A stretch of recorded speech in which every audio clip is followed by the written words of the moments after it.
Welcome to the model book number 2. We're looking at the ASX best performers over the last couple of years.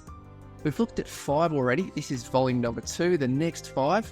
And this is something that Gary Glover and I do personally when we're consistently refining our own models, our trades and our approach. And we've copied that from the best traders in history. The best traders currently on the market, the ones winning the US trading championships, all the way through to the best traders from over 100 years ago.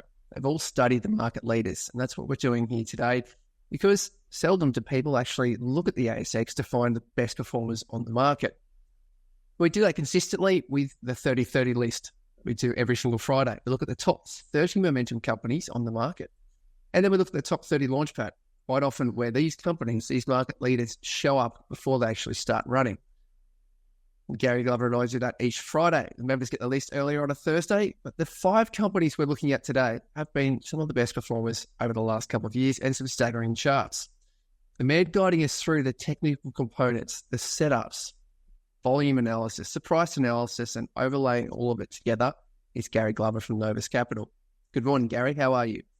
Good, Chris. Very timely this first one here. And it was top. Yeah. Yes.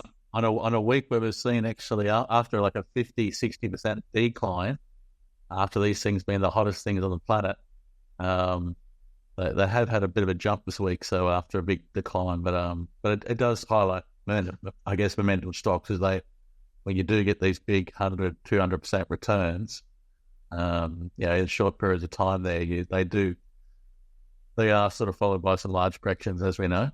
But we do know that they can go again after those large corrections, as we've seen in this case here. So, so the timing couldn't be better.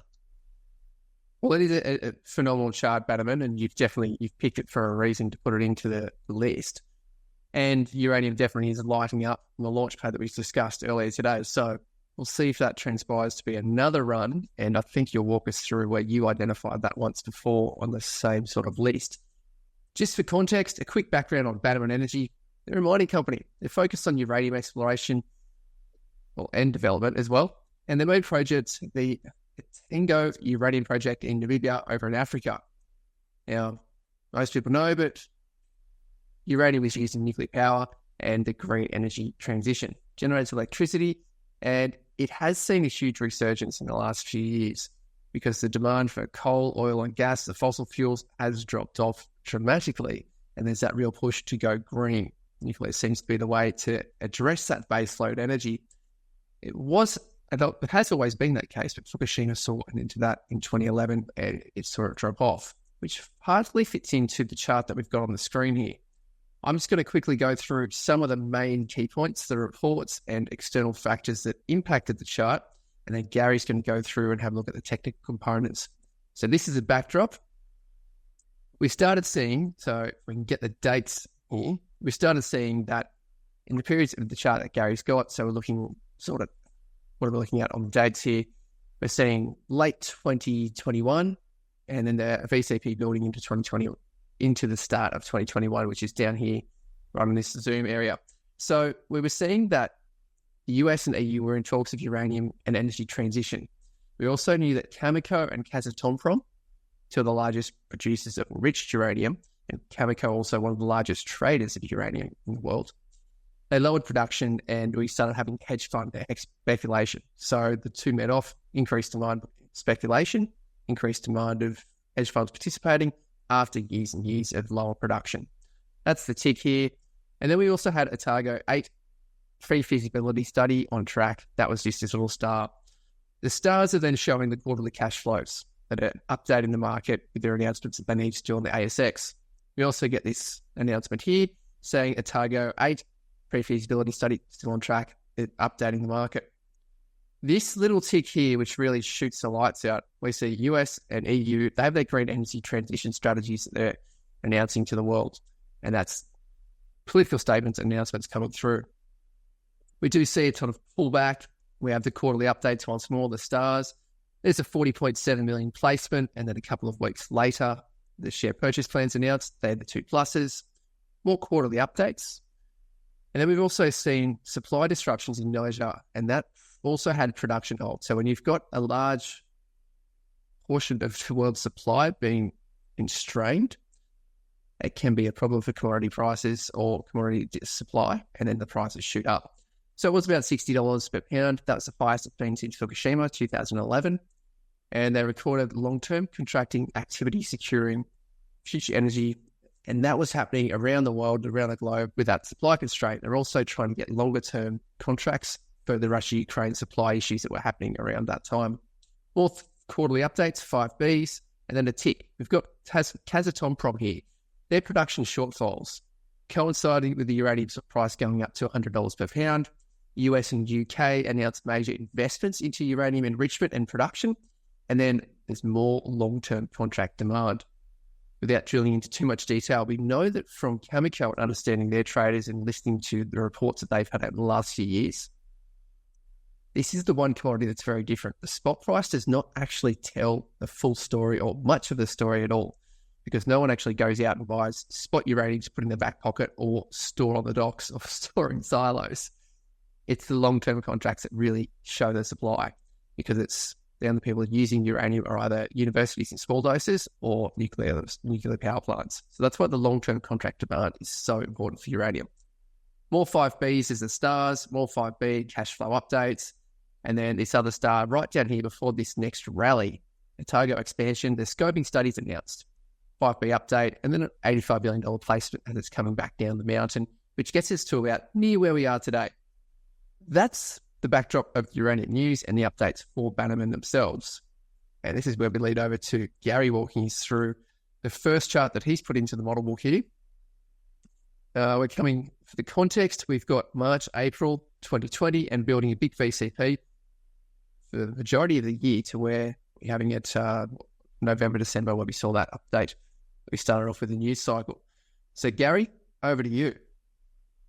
Yeah, so I guess on that chart there before, Chris, probably one of the most significant things there was obviously you did see a placement there, and that did sort of stop the stock in its sort of tracks for a while. Obviously went through a bit of a compression after that point. So obviously coming up a bit of a hot run, cools off, has a bounce again.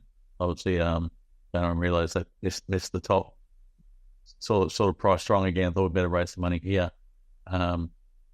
And then it does sort of go through a bit of a contraction there. So that can be a bit of a dampener a lot of times. So when we saw a Drone Shield there, it wasn't a dampener, because obviously that was led to more expansion and more deals that were sort of going on. So you just got to be careful what they're raising money for and things like that. So, but it can often be a bit of a dampener for momentum stocks when we see that sort of raising get done there, unless it's sort of something to open their market up.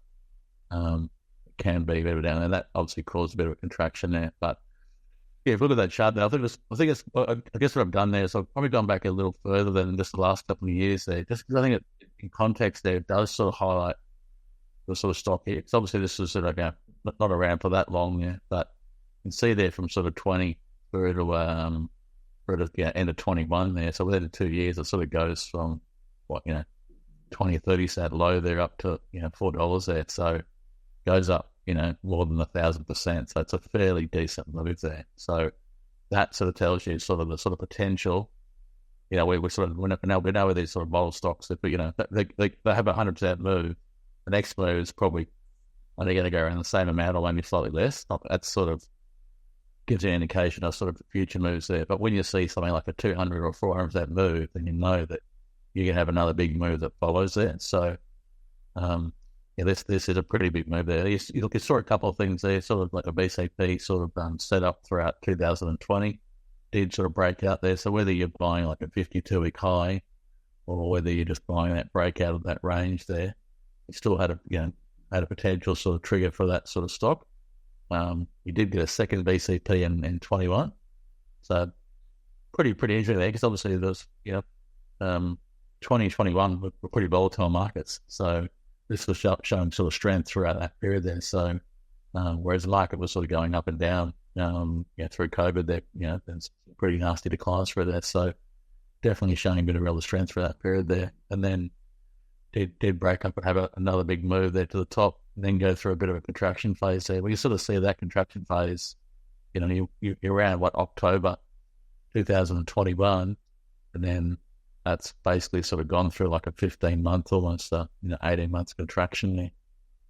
before we sort of get a consolidation. We get another, we get this little descending wedge and get a little bit of a VCP happening there. Look, you do get a bit of a break there, probably mid 2023, but in terms of coming out of that wedge there, doesn't come out until probably the second half of 23. That's probably a better signal, particularly after having a bit of a impulsive jump, a bit of a consolidation, and then you jump out of that move there. So, so that's and that period too. If you remember, that's around that August 23. Again, we're pretty volatile, sort of from sort of 2022.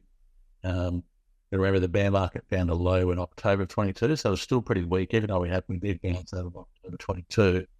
Still pretty, was up and still building to that point there. So I think I do remember that in August 23 there we had something like 7 or 8 of the lithium names hit the launch pad, Chris, and showed relative strength versus the rest of the market there. And that was that really was that August 23 there. That was again, whereas the market probably showing a bit of weakness there, uranium being pretty firm, and that was the sort of kind of a breakout of a bit of a technical pattern, but also the start of a bigger move there as well. And that bigger move you've zoomed in here on the daily charts for us. The lines that we're seeing in orange coming in from the left, pointing downwards to the right, that's that same wedge that you're talking about, but on the daily chart. And then you've got entry one here. So how does that... so our weekly sort of shows a bit of a strong buy and then a congestion there, but our daily basically shows us a really good VCP setup in there. So the first correction and second correction, it's smaller. Third correction, sort of smaller again. And then the whole thing tightens up there. That's where it's starting to get really interesting there, because it's sort of, you've had that impulsive rally, taking out some highs, some good volume, and then you congest, and then you break out of this range there. So you've sort of got the VCP and you've got this sort of setting wedge all at the same time here, and you got a really impulsive rally off the low. So you had a lot of good ingredients there for a move there. So as that sort of comes out of that range there, that's pretty positive there. You could have added to it on a break of the on the high as well. So oftentimes, me personally, I'll often sort of buy on the VCP break, and then if I break another swing high, I might add to it on the second as it breaks the next high, and then potentially I might break the following high as well. So each of those highs there, you might add to it on each of those breaks there potentially. So you can see this really takes off there. In this case here, it hugs the 20. So I think basically sort of doesn't break the 20 until it sort of goes through a consolidation there. And I think we look historically at the sort of stock there, I think it generally hugs the 20 a lot of the time there, unless it gets a little bit vertical there. We know, like with generally most mental stocks, they'll sort of, the 20 is a good place to sort of run your stock. And if the stock starts getting really vertical, and it's spent a lot of days above the 10, you might move to the 10 there. And I think oftentimes, Chris, I spoke about this a few times, sort of studying momentum there. And I know it's funny listening to some of the momentum traders there, like Minabini, Ryan and stuff, is that they do have their stops at multiple places as well. They don't just have a single stop. So as they've sort of scaled in, they often have, some Minabini will oftentimes they'll have a really tight stop. I mean, like 3-4%, and then something at 8, and then so his net stop might be like 6. So that's and that's good there, because it's sort of like if it does sort of pull back, it doesn't knock you completely out. One and then knock some of it out, then you can sort of come back in again as well. So as we know in this game, sometimes if it's not on our radar and we get knocked out of it, we forget about it and don't come back in. So by giving ourselves a bit more room sometimes on some of it, keeps us in the trade there and we're watching it. And then they're stronger names. But the reason why we identify them to start with is that they're showing that relative strength, they are breaking out. So, and we know for the last 3 years, Chris, those names stay on that list a lot longer than anyone ever expects. So that we've got to keep revisiting those stronger names, those stocks that show relative strength, because they end up staying in the list for a lot longer than anyone, even ourselves included, for a lot longer than anyone knows. Well, we're always shocked at those perennial leaders who are just consistently in there.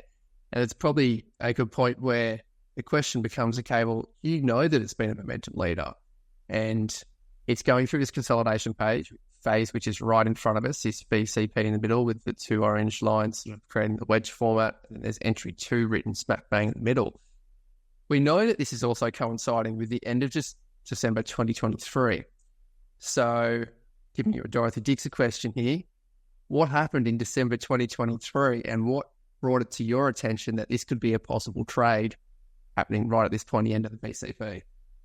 Yes, we got another trigger there. I mean, again, on the launch pad there, we had the stock showing strength, but obviously the market, to remember there, I think October 23 was another low. Market sort of weakened off into that period, so it took a little while to get going. So this stock was definitely showing relative strength throughout that period. Well, I guess everything else was sort of making lows and stuff there. We were sort of, these stocks were sort of showing up, showing some strength there, and they did break out there. And again, I think we had, 4 or 6 uranium names all hit the launch pad there, sort of simultaneously. I think over 2 weeks there, probably all the names went, kind of through there as well. So that was a good sign that the whole sector had sort of lit up again. But again, this oftentimes we sort of know now that, the stocks that do show strength at the market lows, they tend to sort of go on with it all the time. So, so it's a good indication there. We're getting another tightening pattern as well, Chris. So the whole thing tightened up again after a pretty bullish move, consolidated. So give us another trigger there. And yet again, basically, I think this really took off. It probably stayed above the 10 for most of it. But by using the 20 we showed last time, I think, history sort of shows that these sort of stocks there, if you sort of follow the first leg up, work out what moving average worked the best, it generally sort of flows through. So the 20 was the best one to use on the first leg. So that probably gives us an indication to use the 20 again. And even the last leg up as well, we've got a couple of triggers in there as well. So we had some decent moves there. I did sort of highlight there that even if you traded those B-weight breaks there and then just use the 20-day moving average, there was some pretty good entry and exits along the way. And potentially there with that Bannerman there, you could have entered on a few of the little consolidations as well. So, so just good signals there. It's a good move there. I mean, talking about an 82% rally that first leg. I think next leg was 42%. In the end, I think it was close to 180% from the first entry was the move there. So I think a lot of people say we don't get big moves in Aussie stocks. Well, we do. So it's not all alert to them at all. So and we're often afraid to trade those sort of stronger names here when they come out as well. So, but I think it's a really good setup here. Good sort of it's a really good chart for us because it highlights I guess the value of the reports and stuff there when we do see it's a bit like the sort of Stan Weinstein talks about seeing the same chart with 2 stocks, but if one's in a sector showing real strength, then you trade that one. If the performance is going to be double what it will be in a sector which not. So we were seeing good VCPs, good breakouts there, but the whole sector at the same time was showing strength versus the market, and the whole sector was running together as well. So that should give us the triple confidence that we might be under a bigger move there anyway. So I mean, I like to look for volume. That's my sort of tell. If I see big volume coming in, that's when I know the stock would have a big move. But in terms of your reports there, when we see the whole sector light up, when we see relative strength versus the versus the other sectors, and then the other one that really is a kicker is that if the market's at a low and this is a stock or a sector showing strength versus the market, then that's the triple whammy as well. So, but those are what we want to see. So it's interesting. I know sort of Medicus talks about he just wants the stocks. Like he used to look at the market first, and then the sector second, and then the stocks. And he said he flipped it on his head. So really, I want to see the stocks tell me first, then the sector confirming it, market last. So you so often have that I don't even know what the market's doing, but yeah. But if that stock is showing relative strength versus its peers and the market, it's good. And then if the sector is showing strength as well, that's that's better. And then, if it's obviously, just that probably the two things I know that he looks at there. So I think it's just it's good for us to sort of acknowledge that and sort of see that. So if it happens in the future again, we sort of those are sort of triggers there that we should respect as well here. So wasn't too much on there, Chris. That's pretty clean, pretty easy chart there. Just talk about waiting for those little V-weight breaks, waiting for the little tight VCPs to tighten up there. Just follow the moving averages there. Again, you probably the pros do sell some of the heat, and then ride the rest. But just applying the 20-day moving average there would have been a pretty good result there. You would have got 4 good trades there, even after the first leg up. If you hadn't seen the first leg up, that first big move there in 21-22, and just waited for the consolidation, you would have got this 4 good trades in there, and some pretty big moves as well. So some big rallies. Well, we definitely know anyone who's traded uranium, lithium, artificial intelligence in the last few years knows that they could be shooting the lights out and performing phenomenal returns like this, while the market can be stagnant or going sideways or south. But another one that's been a solid performer on the Aussie market, you go to Gentrack.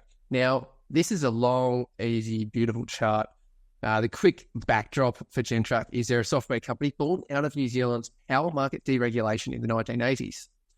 So they provide technology solutions for utilities. So we're thinking like water and electricity companies, as well as airports. Now, their software helps the businesses manage their operations, interact with customers, improve efficiency. So they're all tick boxes of the current era of running a business. And they span their work, or their customers span across Australia and New Zealand, pretty straightforward, but also UK, India, Singapore, and Saudi Arabia. So they're growing that footprint. Not too much news on this company. So we're going to see a contrast here. I think you mentioned earlier today in a different video, Spartan Resources, just consistent news updates. We saw just a perfect example of drilling update after drilling update leading to share price surge and surge.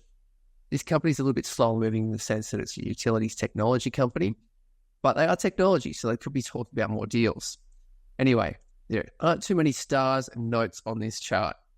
What we've got here, we're looking back over the chart. We see the full year earnings results, financial year 22, that's announced with the star.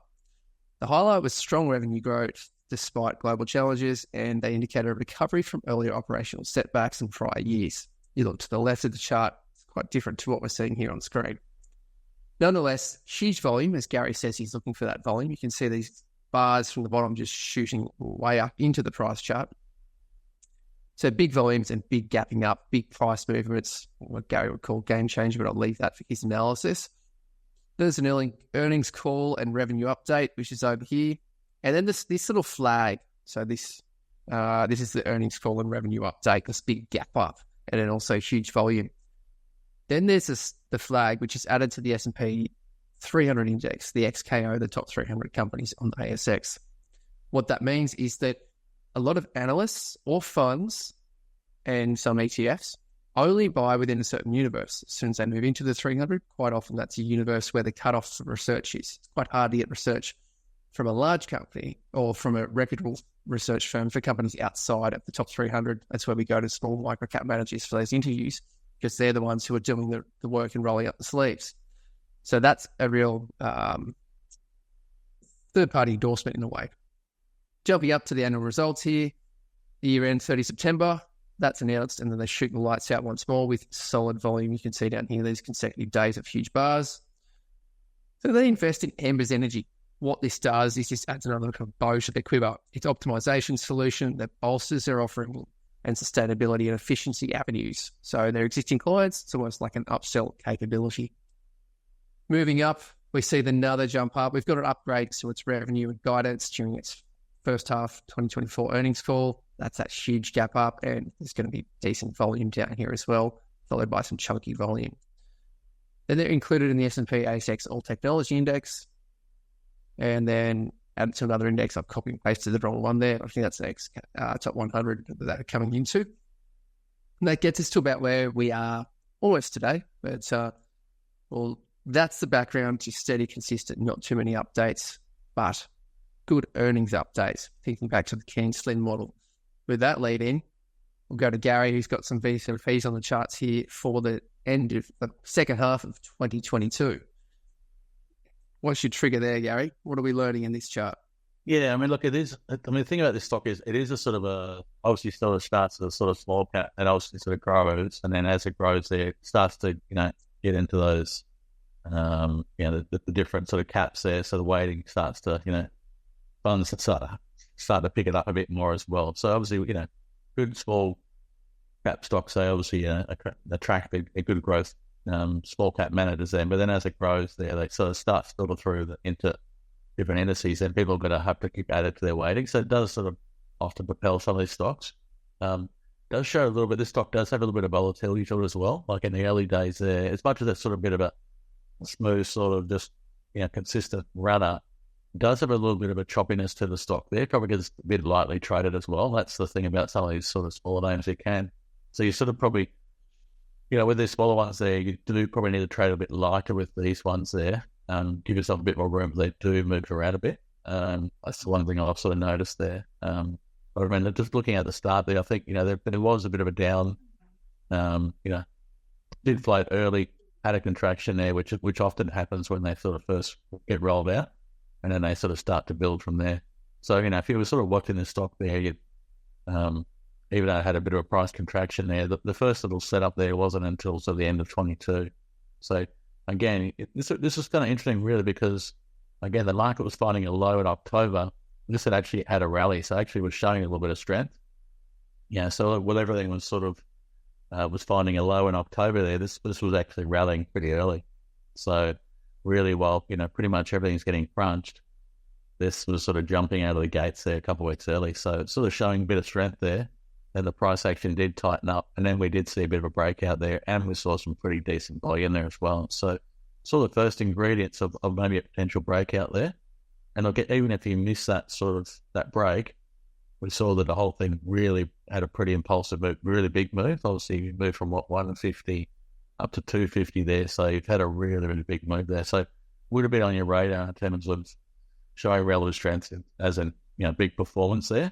But again, it's had it has tightened up again. Still a bit of volatility there, Chris, because sort of 250 out 210 there, 40 cents there on 250 is still 15 to 18%, so fairly swingy. So again, have yourself a bit of room and stuff there with these sort of smaller names there, but does hold up pretty well. So it does sort of congest there. It does end up sort of breaking out, but then it flashes back here. What it doesn't do is break a swing low. So that's kind of the key with some of these sort of smaller names, is that you give yourself a little bit more room. They don't go in there so hard, but probably respect because even the 50-day moving average gets broken a lot as well. I'll talk about that. Some of the stronger names that don't tend to break it, but some of the names that probably don't, that sort of do more of the sort of slower climb there, they do sort of flash back below the 50 quite a bit. We can see there, high, low, high, low, high, low. So it doesn't tend to sort of come back down to the previous low there. So that's probably the thing about this sort of, if they're starting out sort of small caps there, I'd probably respect that a bit more. I'd probably try and use that as my sort of stop there on some of those sort of less traded sort of smaller stops there. That's that. If you're doing that, if you're having to give yourself a bit more room, then you're going to trade a bit smaller there. But the beauty there is that at least if you recognise that, then you maybe see it sort of come back, come back down near the range there. You might be looking to sort of try and add those on there. But yeah, look, it does do another VCP. It is pretty choppy, but it does tighten up here and then break out. It's probably quite a good signal there that it does sort of give you there sort of mid-23. At this stage, the market's sort of coming out of that bear market October 22 low, starting to get a bit of gains there. So this is a stock that's showed a bit of relative strength, been pretty firm so far, not showing much weakness, high low in place, so it looks pretty good. So it goes again, does another little VCP again, Chris. This is probably the best little VCP it's done, with a little tight one. Then it comes out of that really, really nice there. So breaks out around about 290, and gets to 330 on this chart there, but it does go on with it. So so it's just a good little setups there in the early days there. So what we're looking at there on the chart here, just before we cross over into the next time zone, we've got May 2023. That's the edge of the chart where the start of May, it's just broken out of that VCP and going to sort of that 330 area. Yep. We pan across here. We've got the 330 area. So this is the May VCP, sort of here in the middle, just to give us context of where we've come from and where we are now. You said it broke out of the 330. We're just going to follow this midway between $3 and $3.50 across. Yeah. So it broke out, sort of hit a bit of, it's got to a new high, 52-week high, and then sort of consolidated, albeit a little bit wild on this one day here, and congested there. And then I think this is the earnings upgrade phone call here. That's the beauty. I was going to say, Chris, that's the beauty. I mean, you're seeing this stock here, even starting off here, it's been a bit loose. So it's definitely a bit erratic there. It can sort of shift back and forth, 10, 15% pretty easily, being a smaller name there. But then that VCP, you can see how price tightens up. That's probably the tightest price action that you've ever seen on this. So this is obviously now starting to get more liquidity, starting to get into some of the funds. More people sort of starting to trade. It's getting a higher price there. So it will start to take some of the volatility out of the price, which is a good thing for the stock. But then even like that, stock has showed really strong momentum, but then the whole thing tightens up here. And that's ideally what we want to see in a lot of the sort of stronger names as well. We want to see it show strength, but then go through a consolidation and then go through a tight consolidation, because that's the winning setup there. Because you look how it tightens up. As soon as it breaks out there, the beauty of that tight pattern is that, obviously when we get a break out of that pattern, you buy the break. But the most encouraging thing for us is we know where you don't want it to break below, and that's in really tight range there. So what it does is give us a really tight stop, and it gives us potential upside there. So from a risk reward point of view, it opens it up there. So we want to be taking, high, low risk, high reward sort of setups there. So that's the beauty of those sort of tighter patterns there. So the longer it tightens up there, the longer it goes through a consolidation there, the better. So those are the sort of things that even look at that, ends up going sideways. The whole thing really just sits on top of that VCP there in May. So that just goes sideways. It doesn't it has a one little flick off down there, but it recovers like intraday. And the whole thing just sits on top. That's why I use the sort of candles there. So I really like to, particularly the smaller ones there, you'll see a lot of the, intraday, but, like where does it actually close? So the whole, if you draw a trend line across that previous little high there, the BCP, the whole thing would have been sitting on top of that the whole time there.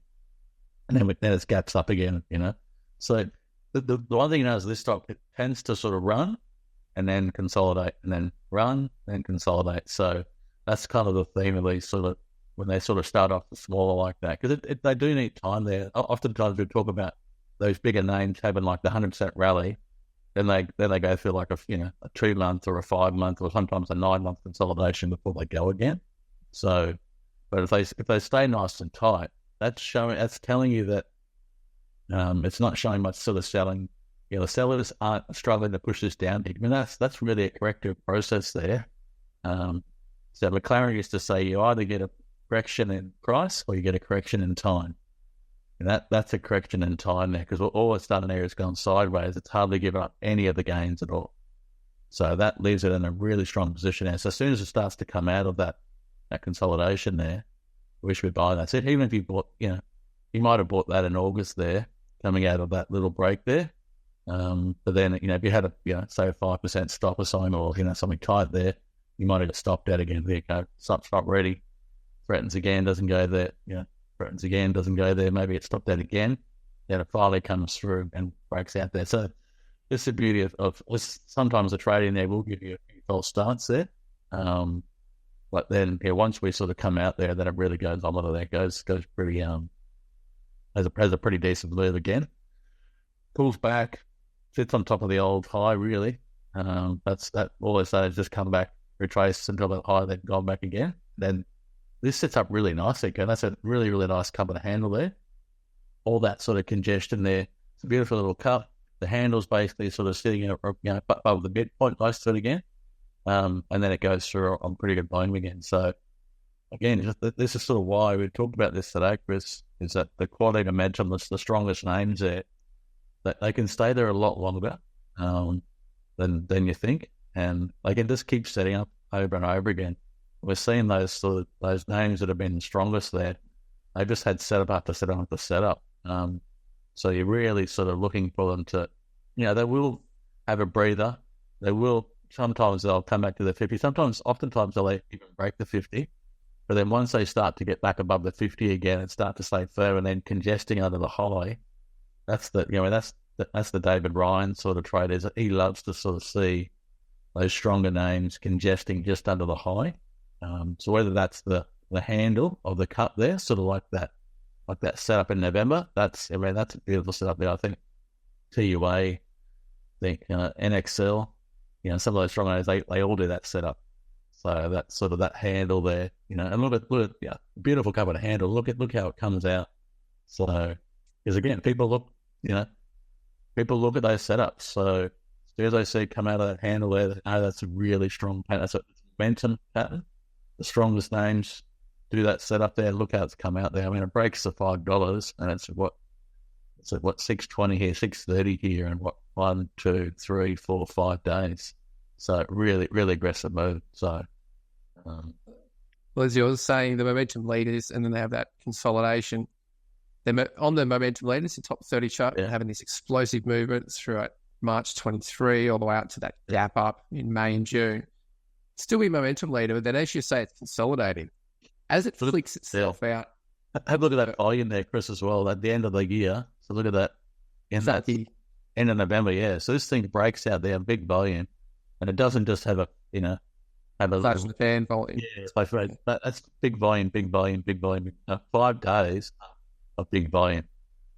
So again, that's telling you this is not just a little technical breakout move here. This is big buying. So basically, if there's momentum behind the stock here, people are starting to finally wake up, like years going.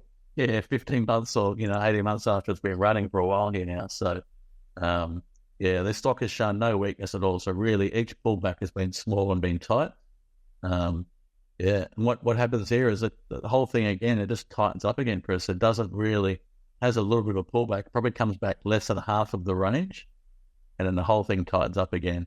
Massive VCP, and then breaks again. I mean, if we go from 620 there, to the 750 in a matter of 3 weeks. So again, another explosive move out of VCP. Has another little tight pattern again, and then breaks out there. Doesn't really go on with it. Has a bit of a shakeout in there. That might have sort of shut you out, that little 1 bar there at the end of March. But then it does go slightly higher there, goes for a bit of a breather. But then the whole thing gaps out again. You get game-changing news again, big earnings upgrade there, and that thing just keeps going high here. So far it hasn't shown too much weakness there at all, Chris. So, but yeah, just another great example of sort of these leaders there. They continue on that list for a lot longer. So we have to sort of keep those momentum names on our list and just keep an eye on them. They will go through these consolidations there. Sometimes you can see that most of these consolidations are probably for about 2 months. So I think that VCP was 2 months. I think Covered Handle was 2 months. We saw some other previous moves there, maybe 2 or 3 months. So we've seen with the stock here, it's sort of like these 2 or 3 months consolidation there, and away it goes. And that's probably around that. You think about that, you come out of you report, and you run up for a month or two, and then you're waiting for the next report. 6 months later, so you might congest for 2 or 3 months, and then it reports again back. Or some other news might come out as well. So, so this is a great little stock here. So it sort of just shows you how some of these sort of smalls can grow to big caps. So I like for them to make certain filters market cap wise before I trade them. And you can see that it was definitely more treacherous at the start than it was at the end. When it first started, it was very volatile at the start. So obviously it's a smaller name, but then as it gets higher and further, it starts to get into funds, starts to sort of be in sort of institution names, and then stocks gotten bigger and it got more liquid, so on more people's radar. So then the whole thing starts to tighten up. It probably give you better signals. So that's the beauty of following those stronger names as the price moves up. Yeah, they definitely do get more liquidity and easier to trade and less sort of whipsawing, probing of stops as they get more liquid and as they climb the ranks into the different indices. Another one in the group that didn't have much news, similar, these two companies, to go back a couple of years, the chart that we've got here for Tuas TUA.ASX, we've got, looking back at the news for almost 4 years, in Iris, there's sort of, I can scroll through an X number of reports until I'm able to go to the next screen. Both of them, I was able to go back and read all of the news, including fund manager updates and analyst updates, all within one screen. This is in contrast to a mining company or a tech company, pure like tech, consumer tech company, where they're consistently firing updates. And we'll see more of that in other examples. But TUA, well, telecommunications company that was spun off from TPG, which is mostly Singapore. So they provide mobile phone services, internet connectivity, what you would expect from a telco in the Singapore market.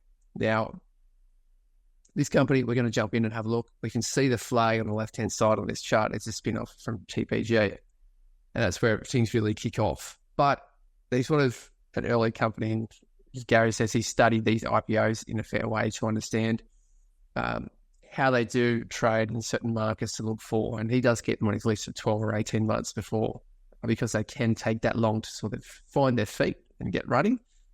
And I'll let him talk about that. But it's their first year results since spinning out of TPG. They focus on building their Simba telecom company. And this is where we get the news, and they jump up. That's the first star. They acquire an additional 5G spectrum. So that's the next news on the next star. Next star actually coincides with them falling a little bit. They reported significant growth, revenue increasing by 38%, EBITDA by 56%, and that's compared to the prior period. They also launched its own fibre broadband services in Singapore, and they then saw it slide down. The next star is the next news announcement, so the fiscal year that ends in July 23. They reported a 50% increase in revenue, that's to 86.1 million, and it posted a net loss of 15.3 million. Then the company slides off for another few months. The E, as you can see at the bottom, is the earning, coinciding with the stars. Update, once again, more earnings once again, but this time they're both positive moves. Then we've got the half-year results showing positive net cash flow for the first time. That's a massive milestone for a company. And their revenue grew by 38% over the same period. So that's them climbing. The news announcements are quite slow and pedestrian compared to the other companies that we've seen in the past, where they're consistently wanting to be updating company investors as much as they possibly can and get as much media exposure. This company was nose down, bum up, get the job done and show the results, and the proof being the pudding as it's showing with the share price. So we've got that backdrop of not so much news, just the regulatory requirements of news updates.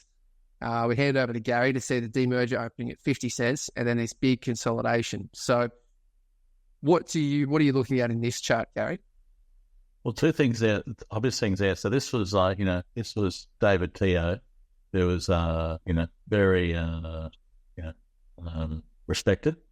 So had all the success in TPG, and then obviously rolled this out. Just everyone knew he was going to be going into TUA. So everyone got excited initially. So I think this opened, the demerger, opened at 50 cents. I think it traded as high as $1 pretty early, just on the back of the fact that he was the CEO. As we do, this thing of when we see these IPOs come to market there, we get excited by them. But what happens is that a lot of them, even like the strongest names there, like a lot of them have faded there. Even 360, which I think is next. So it's interesting actually that there's a lot of similarities between TUA and 360.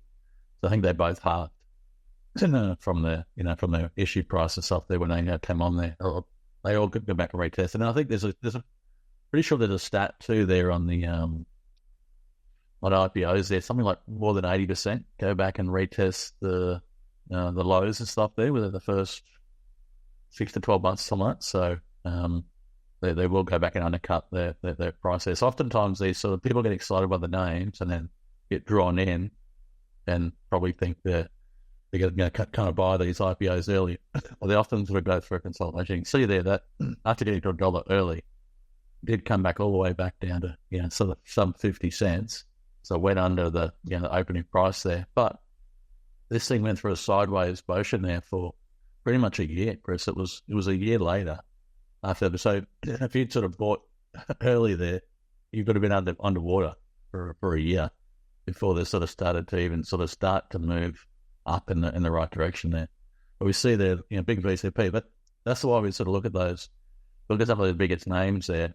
Sometimes they don't, they come on hot, these IPOs, and then that's usually like a year or two later they can start building there. And some of those, like Nuix, that had a really tough time the first 18 months after IPOing as well. So that was pretty nasty. So, but yeah, this is the same here. So, this is why we sort of don't want to rush into sort of just buying them off the IPO straight away, because they can go through a lean period there. And we know what happens with IPOs. They get all, the guys raising the money trying to raise them at the highest price, because that's how they get the big fees. And they, they get everyone excited at the start. And then what happens over time is the news sort of dries up, and then it takes a while for them, your business sort of, spend all the money there to get things going again. So oftentimes it can take 12 to 18 months for that business to really sort of find its feet and get going all the time. So, but it does tighten up here. It does have a big VCP. Breaks out, I think 13 months later in August of 21. That's the first time we sort of see a bit of a breakout there. You see a little bit of volume there, but nothing too obvious in there. It just sort of breaks that range there, breaks a big swing high there. So you might be breaking a 52-week high maybe, or breaking out of a little VCP, but nothing too obvious in there. It does have a bit of a rally there. We do see a bit of volume on the second rally, which is the first time we started to see a little bit of volume start to come in this, and then the whole thing tightens up. We do get a bit of a VCP, a bit of a cup and handle there. Probably the handle's a little deep, but then eventually it does break out there, and you do get a bit of volume in that break as well. So we saw some good volume on the handle and good volume on the breakout. And then the whole thing does sort of tighten up again, and has another pretty powerful little ABC there, pretty powerful sort of that bar there. If you think end of September there, big volume bar, big reversal there. Some good news, and then the thing basically sort of gaps up following that. So does look pretty good in there. Then the whole thing takes off again. Has a few really tight consolidations in. So through October and through November has those sort of bull flags, you might sort of say, where it sort of stays pretty tight in there. Big volume on the rally, tightens up on the contraction, and does give you another trio out of it as well. So, they could be VCPs or bull flags there, but consolidations. But again, this stock now is really starting to get some momentum and move high pretty freely. Nothing obvious in there. I think from a moving average point of view, really sort of the 50 was the key one there. It did sort of stay, I think, the 20 sort of early when it was a little bit hot, but it does sort of break below the 20 a few times as well. So really the 50 is probably the key there for that. You wouldn't want to be, I think once it breaks the 50 there, or an early 22, that's definitely, I don't want to be in there, but you probably should have been out well before that. But that's definitely sort of pretty negative sort of sign there for stocks breaking the 50 anyway. So that's been a pretty good move. So that should put the stock on the radar. But now it's sort of tipped over, had a pretty decent correction, broken the 50. It kind of, you definitely should be out. But the thing we know, Chris, with these big stocks that have had these big rallies, so that's gone from 70 cents to 230. So it's put on travel on a bit. Yeah, what's that? $1.80 or something like that. So it's gone up 300% or something like that. So it's a pretty decent move. So we know there's a 300% rally. Once this will go through some sort of consolidation there.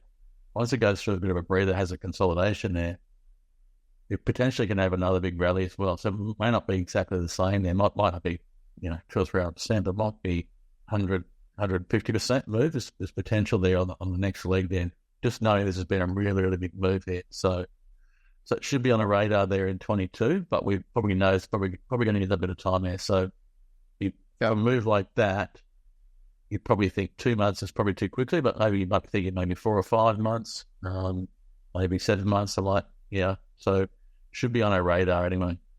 Okay, so We're coming into early part of March 2022. It's a far right-hand side of the chart showing $1.85 is where we're exiting this chart and then transitioning into the next chart. We've got, so the end of 2021, just remembering that's this period here where it's peaking up. And we've just seen it thrusting towards the top of the chart. That's the right-hand side of this chart. Becomes the left-hand side of this chart where it's thrusted up towards the end of 2021. We had March in here, March 2023, just before it's fallen off a cliff, come down to what you've got as $1.05 low. And this ends up taking up a fair chunk of time. So how do you interpret this in the context of, it has been a strong runner. It can get the legs to put in a big drive and a big move. It can tick the box for catching the attention of instos, which can drive in long money and long momentum moves. But it's had sort of the doldrums come towards this June, July. What happens next in the chart? Yeah, so sort of post the second half of 22, you really broke through that. Once you're breaking through that 160 zone, you're no longer sort of showing strength there. So you're basically broken down. This thing goes back to 105. So really, this is completely off the radar now because this has had a big correction. It's not showing any relative strength, and it's had a really deep correction. So it's not really sort of, if anything, should be off our list. So after having that big 300% move there, it didn't hold the range there. It didn't sort of, it really wanted to sort of see it sort of hold in that sort of top half there, which didn't happen. So it's had a deep correction there. So it'll be off the list again. What we did see there is coming off that, you got to remember too, is sort of the market was heading down pretty ugly into October. So September, October, the market was really, that was the low of the market. So this was actually rallying from June up into September there, still sort of holding, in October the market's making a low there. This stock's probably showing relative strength versus the rest of the market. Oh, this is actually interesting. It's sort of like, this is the name which is holding up while the majority of the market's actually going down. So this would probably, this stage here probably goes back on our radar because it is showing that relevant strength sort of finally again. Has another pretty deep correction there, which is probably not ideal again. So, okay, maybe not, but you're probably still keeping an eye on there. But eventually it does sort of break out of a little bit of a VCP. Again, this is always a stock that I did watch quite a bit just because I know a lot of people in the market really like TUA, and he has had a pretty strong track record as well. So it's a beauty of sort of following that sort of strong performance there. But it does sort of get going here, break out. The pattern that I really like is that really nice cup and handle there. I did see that cup and handle set up. I think I want to trade this one personally, not for a particularly large amount of upside, but I did see this cup here and this sort of handle set up there. And I just remember that rally had some pretty good volume shooting up there, and the handle was there was no volume at all. So, which is what a beautiful handle should be. They should pull back in a little bit of a three-wave pullback, and there should be no selling on that handle. Which I think if you drill into that setup there, you can see there's just no volume on that, on the bottom of that chart there. There's just no selling at all going in there. So this is a stock which has probably had some big moves, but had some pretty big corrections. So you would want to be convinced that this stock is not going to go back down again pretty hard again, Chris, because it had been a bit sort of sketchy, I guess, before then. But again, with sort of David T at the help, probably being respected sort of name there, starting to sort of get a bit of strength there. Just the fact that there was no selling on that handle there left the stock in a pretty good position there. It does sort of rebound out. Now you sort of know there, you should have been knowing that, okay, there's the old high around 220, 230. That's probably the first resistance level as well. So you should expect some resistance around those old highs as well. So, but does come out of the handle pretty nice. Has a little bit of volatility there, but there actually is another little VCP in there too around that 190 zone in there. You just little tight setup in there.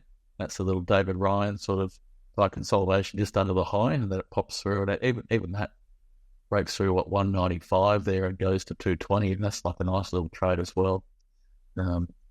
So again, whether you use sell some of the heat, trail the 10 or the 20. I think in this case, you probably wanting to trail the 20 or something, because it hadn't really, hadn't really sort of, respected any of those moving averages too much there, unless it really get going there previously. I think the 20 is probably the way to go.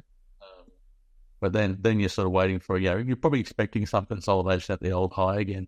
Then it should be, taking some heat off there, and then you might have got sort of stopped out depending on how you track this. And then you were just watching it again, sort of like, what will it do from here? So from here, we've got 220 as the high on the right-hand side, or just shy of it. We've got the start of July 2023, and we've just pulled back after the large cup and handle. Just look at the highlight here on the right-hand side, large cup and handle. We're going to carry that cup and handle over into the next chart. That's on the far left-hand side. We can't see the full cup and handle, but we can see that yellow text is still there. And our chart was just at the 220 marker you've put on here for us. That's where we last saw up to. So you were expecting a bit of consolidation up and around the previous high. 220s, well, it fell a little bit short, just under it, but it's consolidated July, August, and then September, October. It's still consolidating just under that $2 area, $180, $2 for most of it. What happens here where you've got entry number 3? Yeah, look, you got a little bit of VCP there. I wouldn't say it's cup and handle there, because it's sort of pretty, it's really sort of pretty small there, and the handle really comes back down there. But, if you're looking for the sort of seeing those sort of, this stage stock starting to show a bit of strength versus the overall market, had a pretty strong run there. And if you're just looking for like a little B-wave entry there, that might have given you a trigger there around that sort of just above $2 mark there. That's probably your first sort of potential entry. But I do like the fact that it comes back again, goes back to retest the 220, then it drifts off again. So again, we get the same, I think even this handle might even be lighter traded than the prior handle. There's just no volume in that handle, and it just sort of flat lines a little bit there, and then it sort of starts to come out there. And again, if you're waiting for that little, rather than jump in too early on the handle, you're waiting for a little B-wave break. You're just waiting for a swing high to be broken there. Get an entry around 4 there, and then once we break through the handle at 5 there, you potentially could be adding there as well. So look, you're not going to get all these signals there. Just these are sort of, I've just laid them out as sort of potential sort of areas of where you should be looking for confirmation there. And I think if you're trying to enter before these, I think it's quite dangerous to be trying to pick, because oftentimes we know sometimes their consolidations can go for 2, 5, 9 months, and as Medicus often sort of says, is that you want to be in the market the least amount of time for the biggest moves. So you really just, that's why you want to be sort of seeing some of the strength there and the breaking out there. So whether you're breaking the handle, whether you're breaking a B-wave, or whether you're breaking the cup, or whether you're breaking a VCP, you're still breaking out of that sort of consolidation pattern. That's what you should be sort of seeing there. If you're jumping in early, you potentially can be sitting in there for 2, 3, 5, 7, 9 months, so which is what we don't really want to be sitting in there for long consolidations there. We want to be sort of, seeing these, like we know them with the strongest names, cup and handles, VCPs, 52-week highs, and maybe a B-wave break there. Those are the sort of things that, those are the setups that just keep, setting up over and over again in those strongest names. They just, the cup and handle there, the VCPs, they just keep setting up those strongest names over and over again. So that's what we're sort of trying to capture there. I know when you talk about entering too early, I'll throw you out into this one, which is a trade that you told me yourself. I was quite impressed at the time when you entered it, and you picked a healthcare company 3 cents from the low. And we're talking about a big low here, like a deep, deep low that we all love to catch. We'd all love to catch, I should say, in the sense of hindsight. Oh, I wish I'd bought there. You did. You nailed it. But I remember you held that company for months, and all the other trade, or that capital that it locked up in your account, and all the other trades that you were turning over at the time, selling into heat, moving the stops up, moving break even, 1R, 2R, all the other capital was turning over more and more times, shorter period in the market, but getting a better return. And even though you really timed it so well, 3 cents from the low, months later when you end up selling for a profit, you told me looking back at it, well, yes, it was a good trade percentage-wise, but the amount of time that you were in the trade, you kind of wished you hadn't bought the low and identified later a VCP that would have given you far better trade for a shorter time. So is that the kind of thing that you're looking back and going, well, entering any earlier than this can actually be dangerous, even if it is profitable? Is that what you mean by entering earlier? Yeah.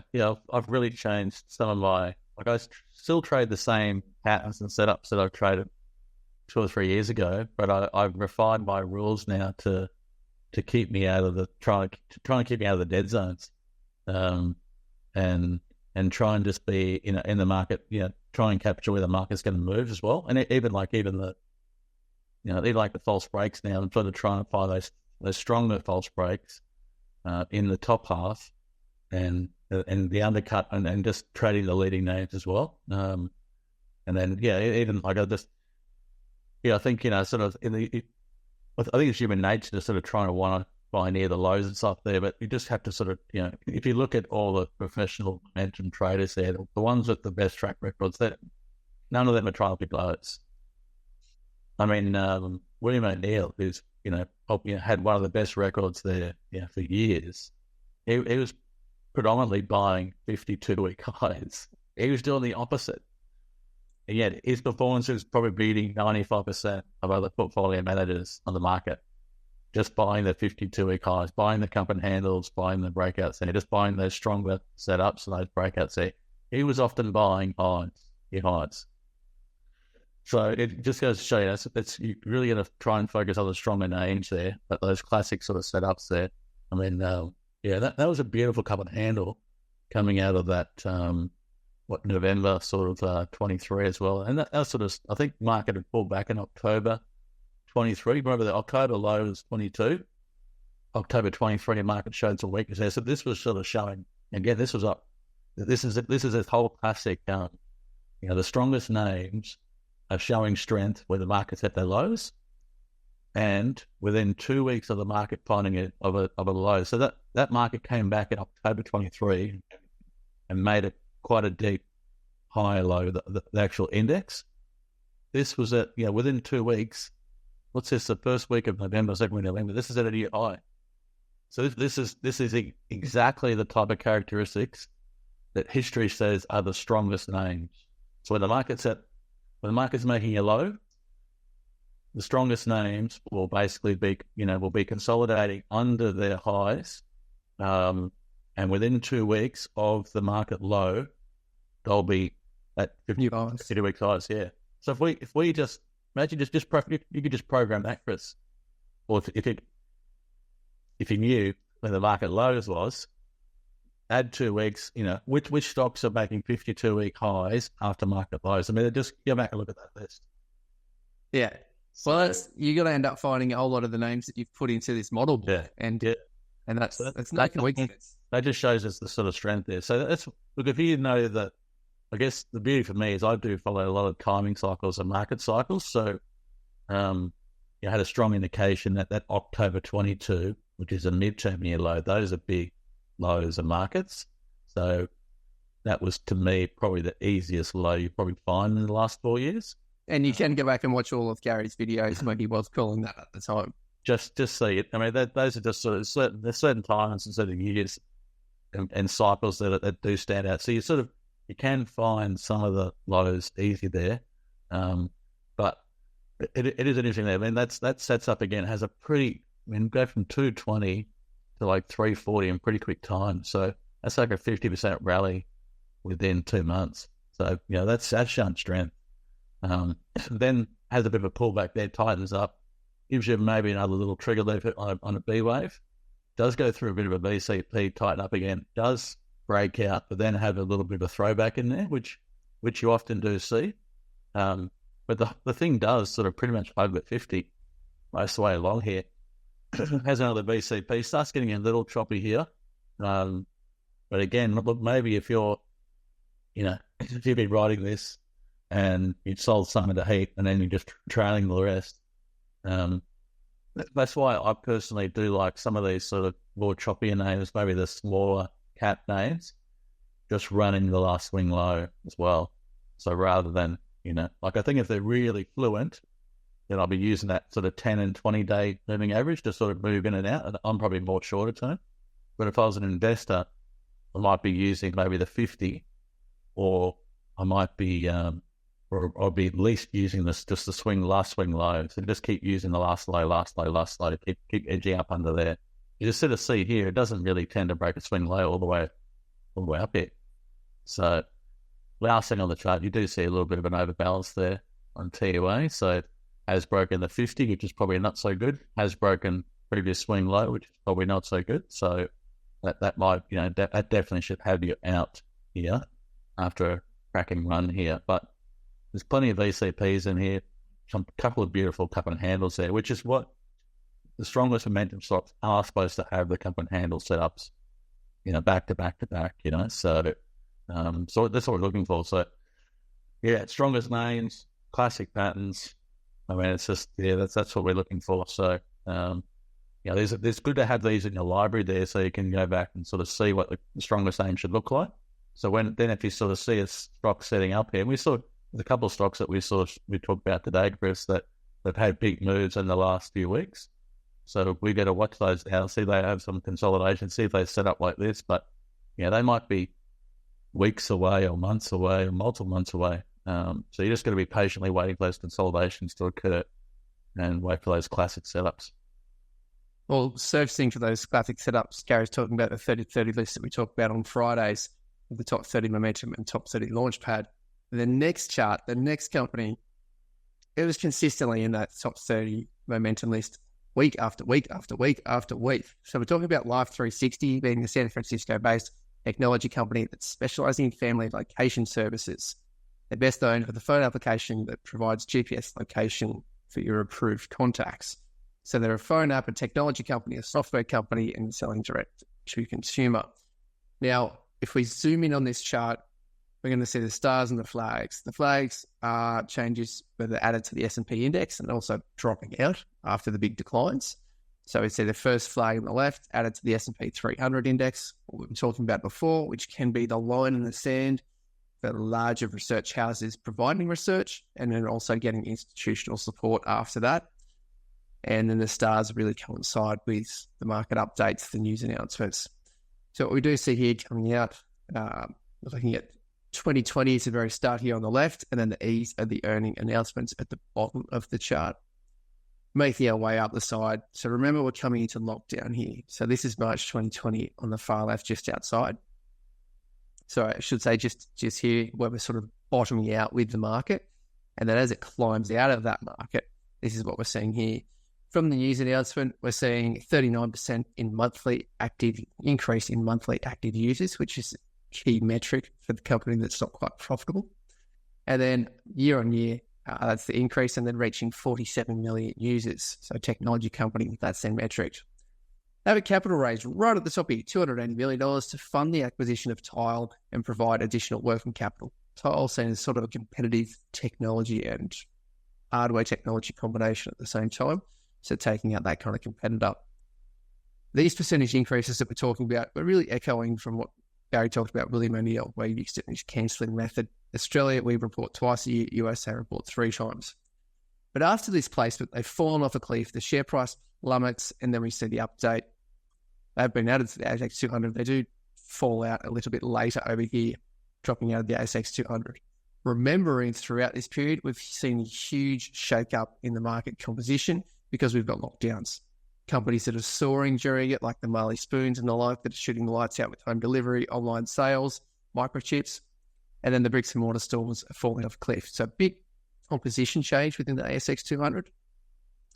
But coming into the start here, we said in the announcement, 100% surge in revenue from financial year 2022, plus they reached 35.5 million active monthly users, so increasing their users over the periods that they're after.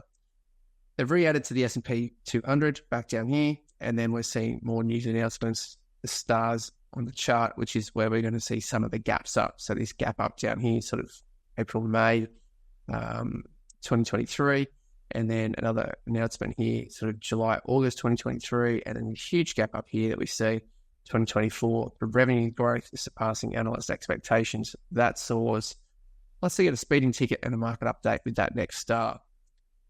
That's the backdrop. Over to the charting side where Gary's finding the opportunities. Zooming in here, seeing the start of the year 2020, the falling of a cliff, COVID-19 and lockdowns happening. Australia's going into lockdown here, March lows. And then moving over to June, July, Gary's got entry number 1, VCP highlighted. I've stolen your thunder on the first setup there, Gary. No, I think it's just highlights again. I mean, it's funny that this sort of, to me, there's two stocks that were kind of obvious growth stocks in the market, which for me, the last couple of years there, we get like I know Neil. I Neil sort of he's very good at sort of picking the stock he thought was going to be the strongest on the board and getting it early, and just seeing that real strength and growth and stuff there. So, I know obviously, he would have been trading Nvidia. That was obviously that's been obviously the clear leader here.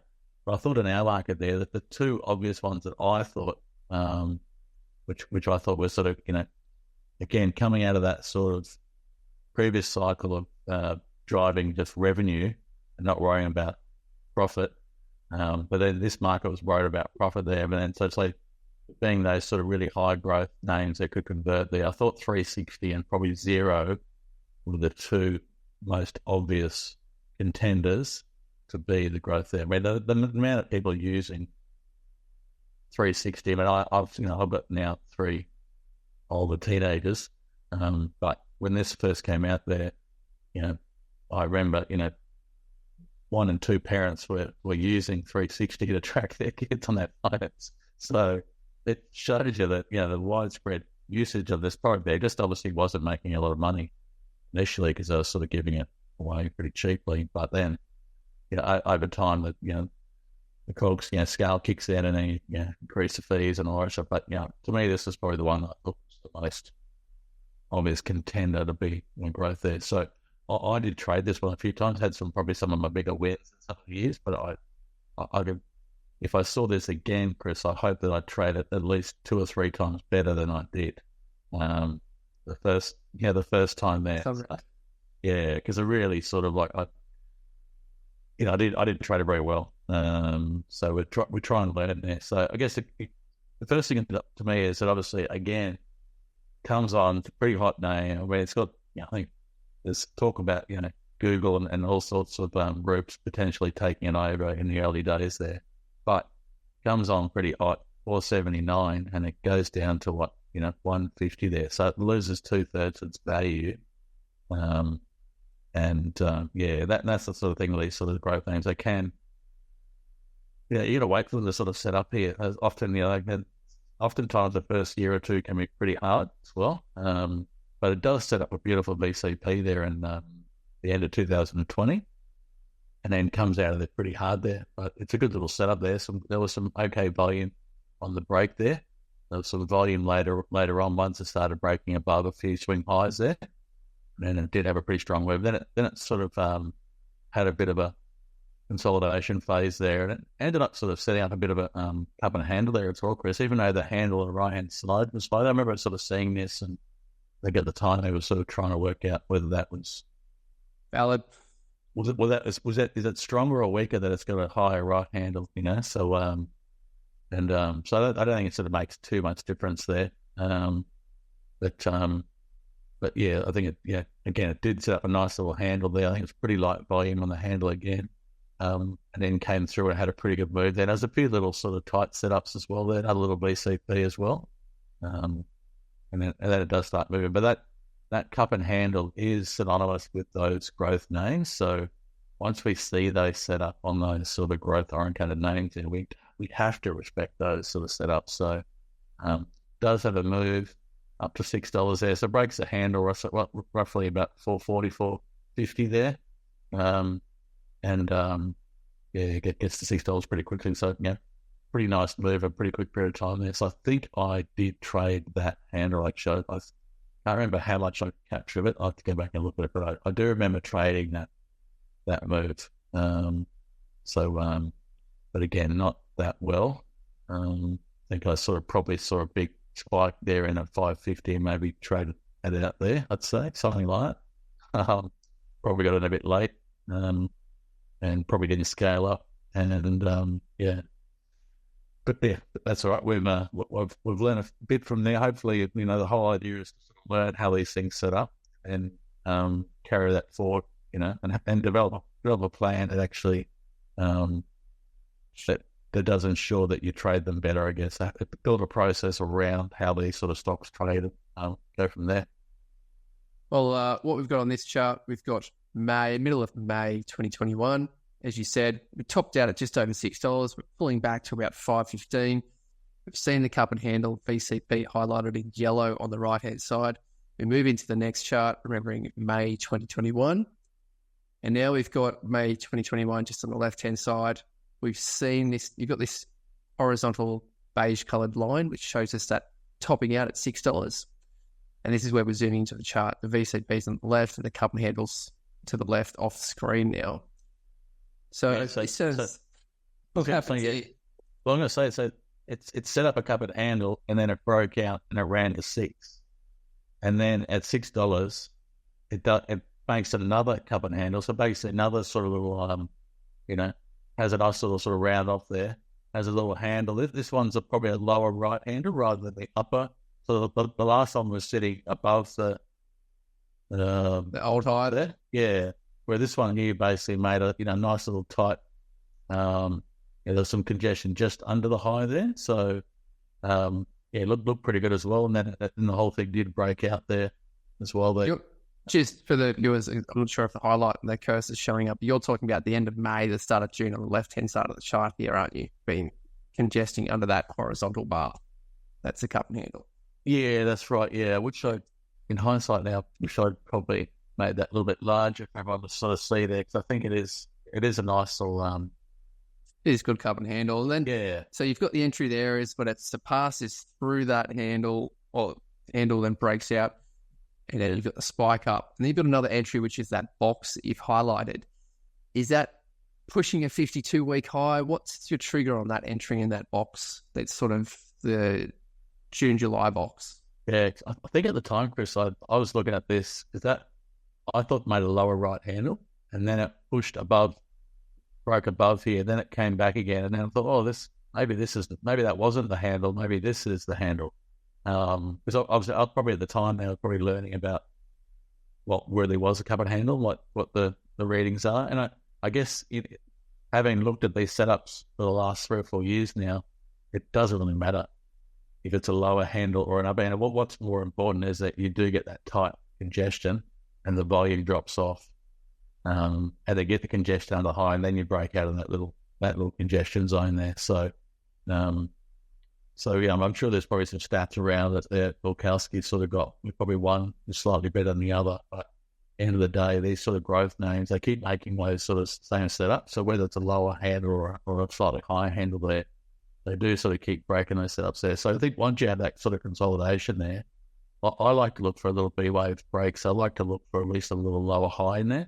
So I think Minervini refers to it as a bit of a low cheat. So breaking a little swing high on the way down. So again, trading the stocks showing relative strengths, really strongest names, and then waiting for them to have a bit of consolidation. And then once they break above a little swing high, that's like a low cheat. You can sort of get a low start there. Then once it breaks out, or maybe a second lower high, you can add to it there. And then once it breaks a new high, then you're adding again. So you're often getting a slightly lower entry. So I might start with a smaller parcel and then add to it once you break out as well. So but then it goes on with it there, goes for a pretty tight consolidation. The whole thing tightens up again. Great little BCP in there as well, because that's the beautiful setup there. It's nice and tight. That whole, through August there, you can see the tightness there. And then it comes out and has a pretty strong move again as well. Tightens up again under the high. So again, is this another cup and handle? Again, a classic, another form of the same sort of setup, really. It's a nice little cup there, and the whole thing stays tight and then breaks up.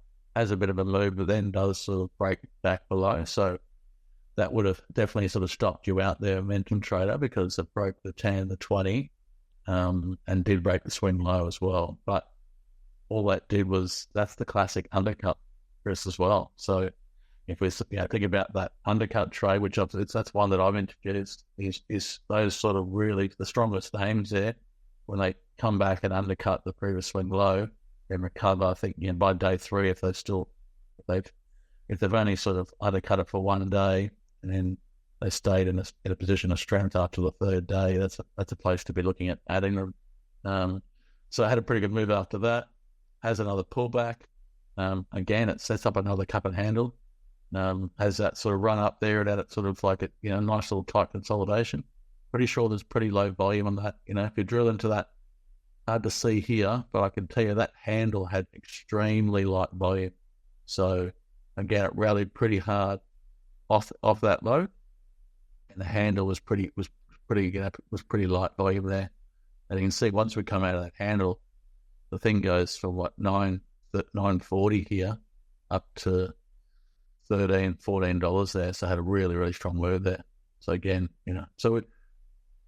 some of those couple of handles had big moves. Some of those couple of handles had, medium-sized moves and then throwbacks there. So you're going to be prepared for that. But you don't know what you're going to get there. You don't know if you're going to get the 40, 50% rally or you're going to get the 20% or the 30% or the 10% move. So, but we do know that the strongest names do set up these stronger sort of patterns there. The couple of handles, the VCPs, the 52-week highs, there's just those same setups that keep occurring over and over again. And then the stock has again, has a classic big move. I can't remember what that move was, Chris. It was, I think it was $1 to $14. Is that right? So, so you got it up here at the top, $1.50 to $13.93, or 8.28 times the low, or 828% gain. You got that written at the top. Yeah. So low of $1.50.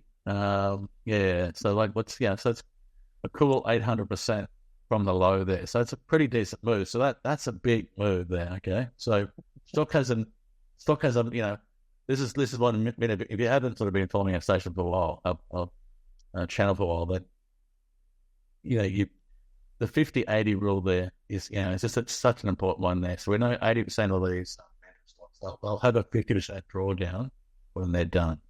And we know sort of 50%, sort of like 50% will have a bigger move, somewhere around the 80%. I mean, Coca-Cola's had 2 70% drawdowns.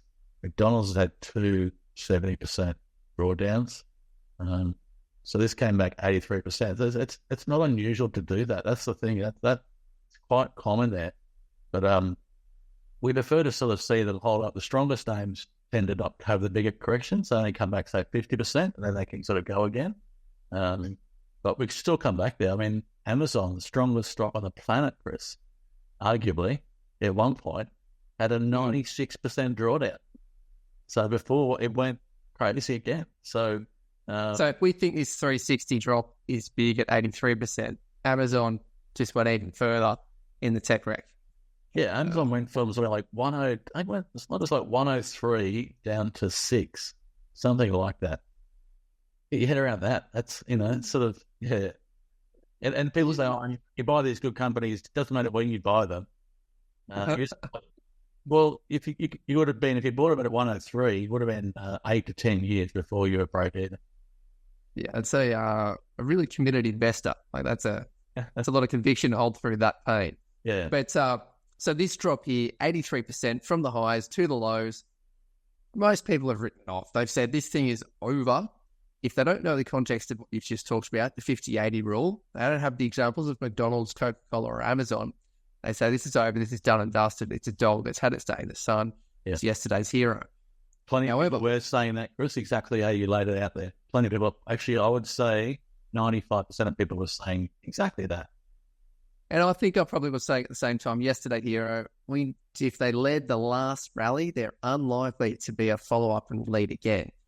I may be eating my words in the next chart because here's the $2.41 on the far left-hand side. That's the low that we just had on the right of the last chart. Yep. And then hand it over to you, Gary. What happens here? Well, as they say in a good poker game, there's always the tell. So the tell here is that, the market finds a low in October 22, and this thing's been rallying for 3 months. while the rest of the market's getting trolleyed. I mean, that's a deep low, October 22. So most, 80% of stocks are heading down and finding deep lows, new lows.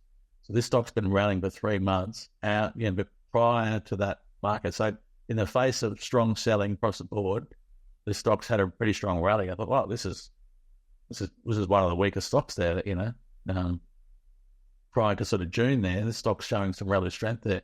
Does have a VCP, has a bit of a move there. Not awesome, but not bad there. But this stock actually, just by being by showing relative strength there, by sort of September, October, they're showing leadership qualities. It's actually showing that this stock actually is showing some relative strength again. It should be back on your radar because it's market leader.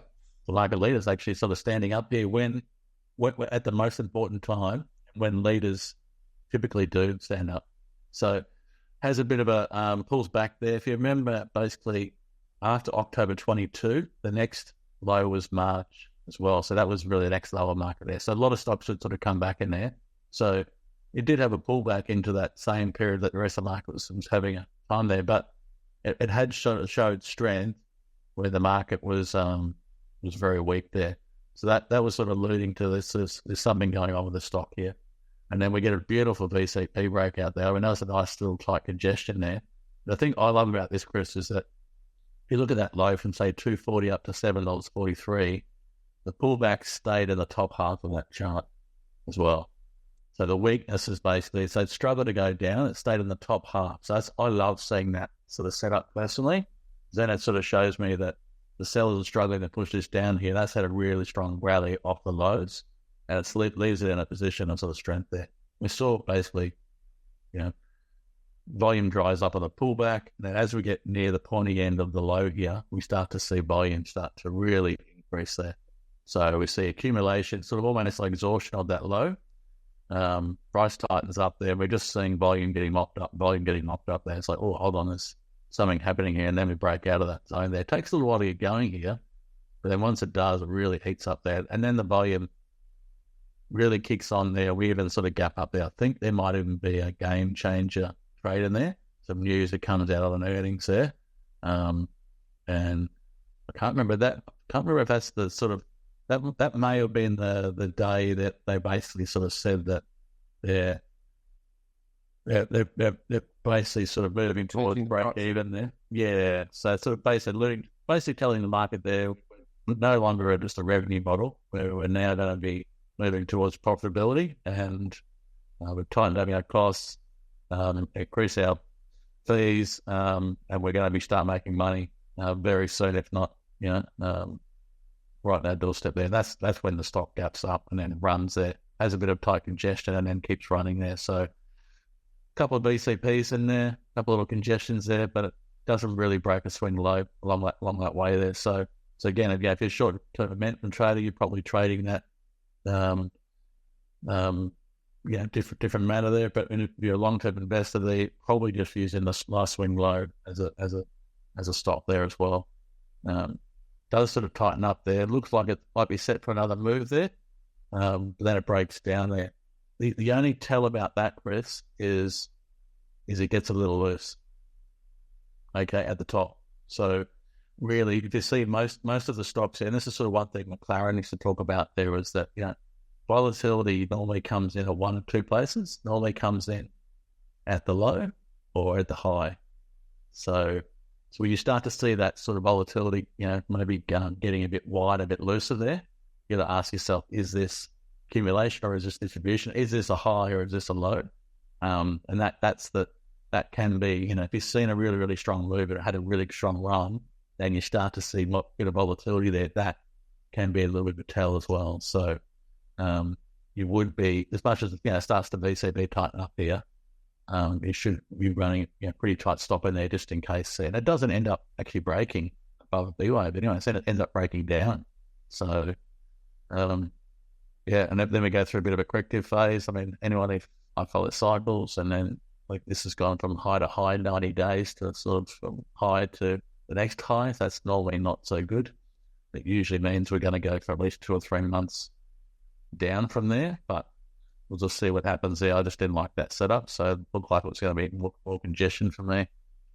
All right, so that takes us to November, almost December 2023. Share price, well, it's come off the highs, 9.48. Share price is 7.71. That's where we're going to exit this chart. So remembering November, December 2023. November, December 2023, that's about the middle of the chart. We're pulling back down. You've got those 90 days highlighted. We're south of $9. You've got VCP highlighted there now. So we're coming down into those of VCP. So how do we trade this coming into December 2024, knowing that previous chart, but we're about to have a uranium light up the market and there's some trades there. What's happening here with this VCP and what do you look for? Is it still on your radar? Has it come off your radar? Yeah, look, the stock has had big moves in the past. It's showed relative strength coming out of that, sort of October 22 low. I had a pretty good move there, some good volume there, some good news flow there. But then it does go through a consolidation. We know some of these strongest names, they can go through these 2 months, 5 months, 7, 9 months sort of consolidations there. We know that's possible, but while they're going through that consolidation there, we just have to wait for it to break another swing high there as well, or wait for a cup and handle or a VCP, wait for a technical pattern to sort of, to show itself there. So really, I mean, that pretty much sort of stayed in the downtrend. So had that one little uptrend in there, and maybe you get a little bit of an up move and then trail that probably broke even, or maybe a slight gain there. That might have been the only one there. It was a pretty, not the best signal, so probably wouldn't have really had you in there in November. But then the whole thing does sort of start to, lower high, but then it sort of starts to struggle to go down and then sort of breaks up and congests. And it does actually break a little swing high there in that sort of, probably around that sort of February or late January of 24. And then it sort of goes in a bit of a sideways sort of consolidation and eventually breaks out of that sort of consolidation. And beauty is there. It's gone through a long consolidation there. It's had a nice little tight after a little impulsive rally. So that's probably the first real good entry there. Is probably at the end of February, breaking through the top end there. So, and then it obviously goes up with it. Yeah, so that shoots on up, massive volume. You've got March breaking out of that, and it just keeps on soaring. Now, the last real two things you've got left over here: 2021 high, and then again 50-day moving average being the best monitor, and then a possible handle. So now that it shoots up to the right-hand side of the chart, seeing where we are today, I'm going to ask you the forecast. I'm just going to ask you to dissect sort of where that sits now and the importance of the 2021 old high. Yeah, so it's hard there because it's sort of there was no clear moving average this one, Chris. Like I sort of highlighted there, the 10, 20, 50, there was no real sort of standout predominant sort of setup there. So the only predominant setup was basically just kept making high lows all the way up. So you could use sort of something like that. So you definitely did want to sort of see like a swing low get broken. But so whether you use something like the 50 or just however you trade there, it's hard there. There's no sort of predominant like as a mentor traders there, we're usually looking for, me personally, I'm looking for usually use a variable of the 10 and the 20. Usually the 20 is probably my favorite one there. So, you got to sell some in the heat there and you got to sort of trail some as well. So just what takes on after that, you sort of have, I think you got to learn the personality of the stock a little bit, how it traded in the past, sort of give you some ideas there. So this does sort of have a few little, it does get a bit volatile here, it does pull down there, but I mean, it has sort of kept going, even though it's broken the 50 and the 20 and the 10 a few times as well there. So yeah, this is one of those sort of stocks there. Is like, how long is it a stay down? I think since here, it's actually gone. We did these sort of charts a couple of weeks ago. It's now up to $20. It's still kept going. The stock is still showing, sort of strength there. So, but look, as we mentioned, traders there, we're sort of got to use sort of something consistently in our arsenal. So, in terms of sort of getting in or getting out there, so kind of one of those stocks here. But I guess this is sort of one of those stocks I thought was going to keep running there, and not. I firmly sort of think you got to sell some in the heat. I think you got to trail it somehow. So whether you use the 20 or the 50, or whether you use a swing high swing lows. You got to use sort of something there. I like actually mixing it up so that I don't have them all. Like I might have some at the 10 and some at the 20, or I might have, if I have some at the 20, maybe some at the 50. If I'm playing the longer game, maybe in my super fund, I might give myself a bit more room. But I'll have half tighter, half looser, so just so I don't give up those big gains there. Because, you can go from 17 here down to $13 or $14 there. You're giving up a large portion of those gains if it gets up there. So, yeah, there's no sort of no one method which sort of works best there. But again, this stock definitely showed some signs of strength there. I mean, it was a pretty good. That was a game changer trade there too. I think in March there, Chris. That was the announcement there where like the earnings went through the roof. So that was. So I think it was up something like 40-45% or something. So that was a big jump for them there. And that, again, that's what, when you see that, that game changer trade there, when you sort of see those stocks that have been sort of showing relative strength, when they had that really good earnings number, which beats all expectations, you can often sort of gap and run. So, and a lot of good traders there will actually, they'll buy those gap ups, and they'll use a low within so I think the first half hour all the time. I think I read Ivan Hoff and a few other guys they talk about this sort of like usually they'll use the low with it now. So whatever the low is in the first half hour trading, but they're stopping just below that, is a good sign there. So, but yeah, it's been a strong name there. Probably get harder to trade as it sort of got a little bit towards the top here. Bit messy there, but did predominantly hold the swing lows in place there. Well, moving into the next one on the chart. So we're coming out of 360, very solid gain, and a lot of lessons in that one, particularly about maintaining a list. We've got Pro Medicus. Now, PME ticker, they're the leading provider of medical imaging software and healthcare informatics. So they specialise in developing and supplying advanced imagery solutions that assist healthcare organisations in managing, visualising medical images. I straight away think of X-rays and MRIs. That's the layperson's interpretation of it, but the interpretation of the chart is something very, very different. We're going to zoom in here because there's a fair bit that happens. The stars, once again, are the news announcements, the price-sensitive announcements that get shared with the market. There's one flag here where they're added to the ASX 100. That's on the right-hand side.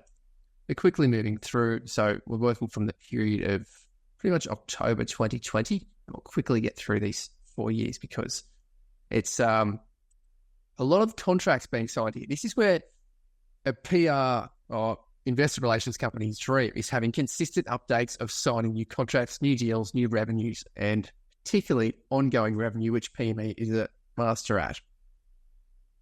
On the left-hand side, the first star is signing a $25 million contract. The next star is signing a $10 million contract.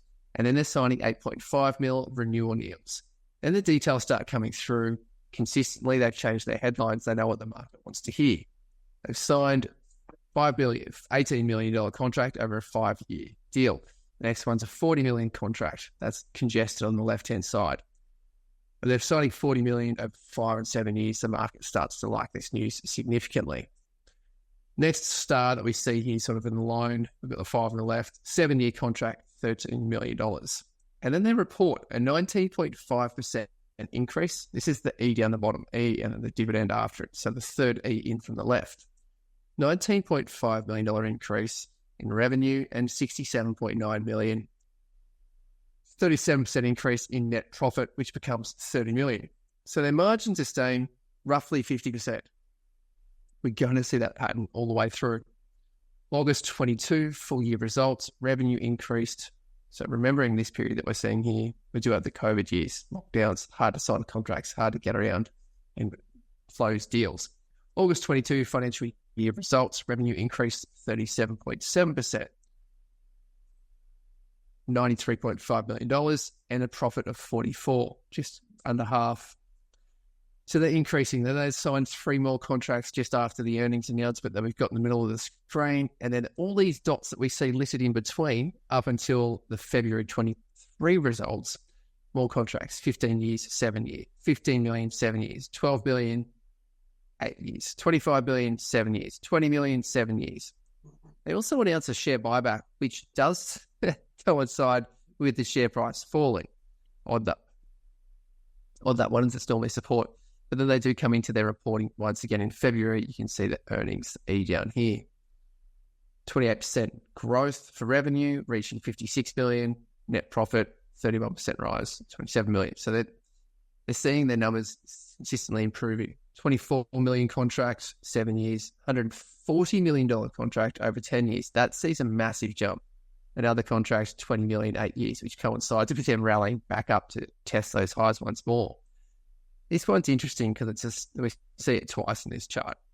We see the founders selling shares, $85 a share. I think this is to the date where they sold million shares each. Pretty easy to do the maths on that. Not a bad day to sell into. And there's a share buyback announced. And launch some software for Apple Vision Pro. That's another announcement here, seeing them shoot up.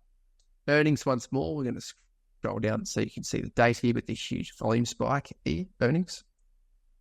Revenue growth, 29%, reaching 161 million. Net profit increased 36%, totaling $83 million profit. Just for reference, we're going to quickly go back. They're at revenue of 161 million. They started back here, 67, 68 million to the left-hand side, earlier earnings that we didn't capture. So that rapid growth, that shows in the share price. They signed 5 new deals. They've learned to consolidate these because the updates are just coming thick and fast as the industry starts to adopt this technology en masse. We're talking about hospitals here. Then they're also having Macquarie Investors Conference, but they're saying 5 deals, 45 million. They're consolidating their headlines because from investor relations, they're just firing out so many new contracts. So this is a company that's really got the tailwind behind it. The industry's picked it up and sales teams, well, hitting it down to the park. That's Pro Medicus. That's the news on the charts. Over to charting patterns. We can get this. There we go. So Gary, we're zooming in here. We're end part of 2022. So that was the big context of coming out of COVID and how hospitals picked up their imaging. Everyone uses cloud. Everyone works from home. So they benefit from transfer of information that way. Cup and handle, smack bang in the middle. Where's the cup and handle? Where's the false break? Where's your possible first entry for a position on this chart?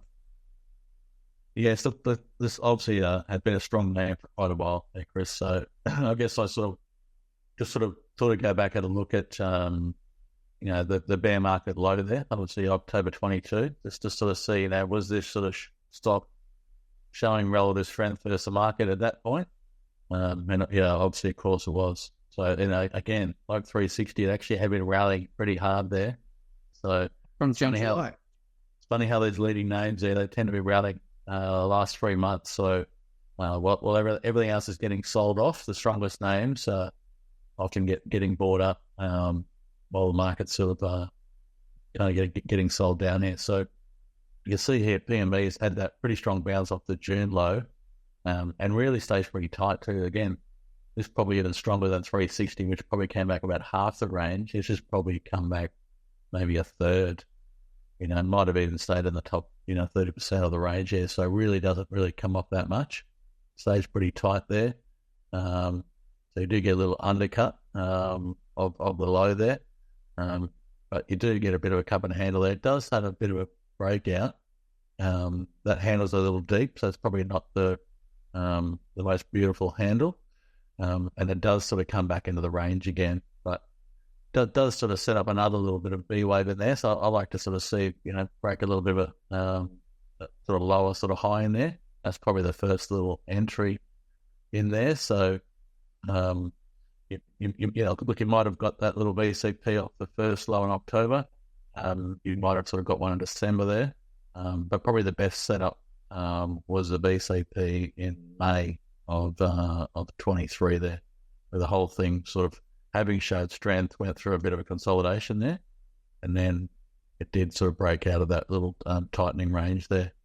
And then I think it went from $60 to $70 pretty quickly. So I put on $10 there in a matter of 2 weeks. So again, pretty strong impulsive move there. But again, look, the signs are there, Chris. We talk about those stocks that are showing relative strength within 2 weeks of the high. So 2 weeks or below, it's gone to a new stocks at it.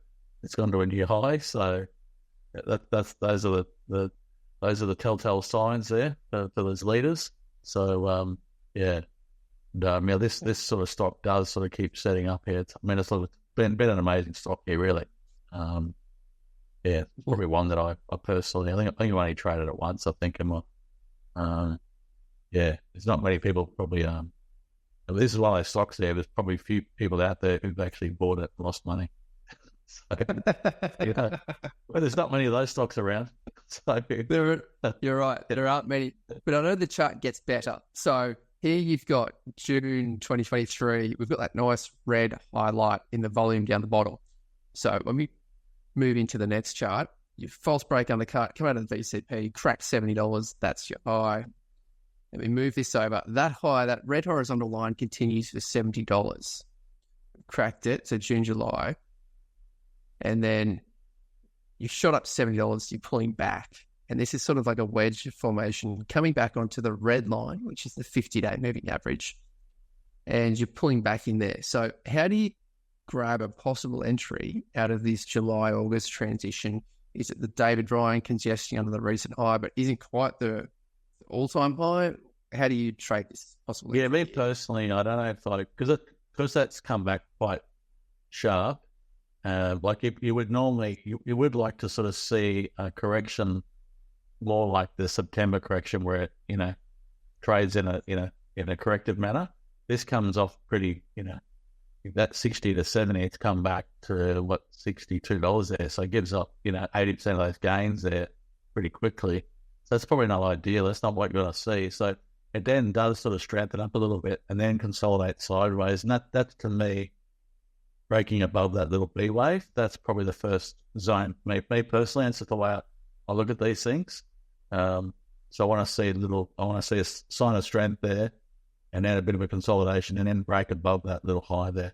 That's probably the first entry for me, which is, I think that is around $66, $67 there or something. So it does sort of, break through there, has a bit of a consolidation there, gets a little bit wild in there, but it does hold tight there and keep the, hold the sort of swing low in place.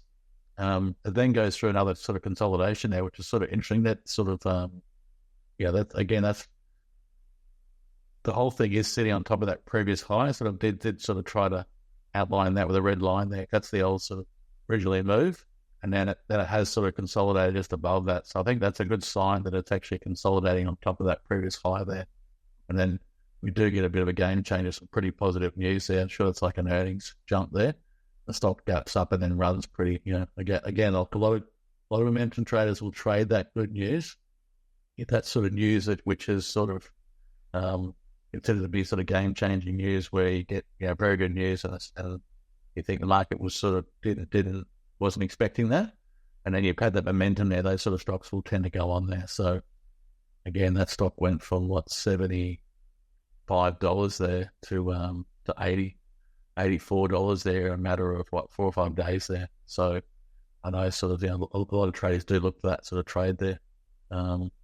Does pull back again. I probably would like to see a bit of a swing high get broken in there. Sometimes you can look too hard, might be looking too hard in there, but the better entry again is just waiting for the 52-week high again to break above that congestion, and it breaks out there above the 84.50 zone, and then kicks on there, has a little VCP, little tight consolidation, and keeps going higher here. So it does tend to sort of hold. Spend most of the time above the 50. It does, like a lot of those sort of names there, it does tend to sort of break the 50, then get back above it. So, look, I actually, after sort of reviewing the 8 and the 15, the model books there, one of my sort of thinkings was, why don't those sort of stronger leadership names wait for if it does break below the 50, wait for a positive break back above it, and look for that. Yeah, look for that as a trigger. So just say you did break the 50, then you're looking for a close back above the 50. What if you bought it on that day? So once it actually breaks the 50, add it back on a close of the 50. I haven't done any homework on that. That was just when I was looking at those stronger names. I thought, oh, it's sort of like they tended to break it, but not for too many days. But then once they tended to sort of get back above it, they tended to get going again. Yeah. Because they we want to sort of try and be nice to sort of try and trade those stronger names. You try and trade into momentum, but then they do pull back and have a consolidation. But if they come back to the 50, if they break it, you should be out. But if one of it breaks back above it, should we go back in again? So, but maybe look, the strongest 15 are probably going to say yes, but I wonder if the next strongest 15 are going to be yes or no. You know what I mean? So, yeah, because we're looking at the strongest names here, so they're probably all going to probably say that. But I don't know. It's interesting now. That's probably not a bad. It's probably a potential trade, idea in that as well. I have that might become my trade number 5 maybe. I haven't done enough homework on that, but that was my having gone through these charts and looked at them in quite a lot of detail here and revisited them probably quite a few times in the last few months. That was one of the observations that I thought, like when I first developed my B-Wave trade, I looked at that for months and months and months. Thought, it probably just, that low cheat. I had people talking about low cheats and mid cheats and high cheats. And for me, I just like, well, what if I just waited for a B-Wave break? And then I started noticing that would be a good place to enter. That was a pretty high probability sort of setup. So that was sort of something that I adopted there. So I might be giving away one of my secrets here, but I haven't done the work yet. But potentially these strongest names, once they break below the 50, you should be out. But then why can't you come back over? Yeah. If they close back above the 50 again, maybe there's a trigger to come back in again. So you have to sort of work out how many failed here and what sort of stop you've got there. And yeah, usually when they get back, because a lot of people are looking at that 50, like the 50 is a big momentum mark as well. So I know all the can slam guys look at the 50, they're moving average. So anyone who does like can slam would be looking at those stronger sort of stocks there, like a PME. Like if that closed back above 50, momentum trades, a lot of people can slam, but obviously PME's got probably really, really strong fundamentals. So it's exactly the type of stock that would be in a can slam. So it might be one that, people will be looking at. So you can see there, every time it closes back above 50, it's done pretty well. So, well, that's an insight into how Gary unpacks his own trading, comes up with ideas, and then goes and tests whether it can be. So an extra insight on that. But an extra chart, because we're only up to the start of 2024 here, and you're at $96. So I think you've prepared another chart here, which takes us to where we are today. Remembering start of 2024, $96, sort of 1/3 in from the left towards the middle.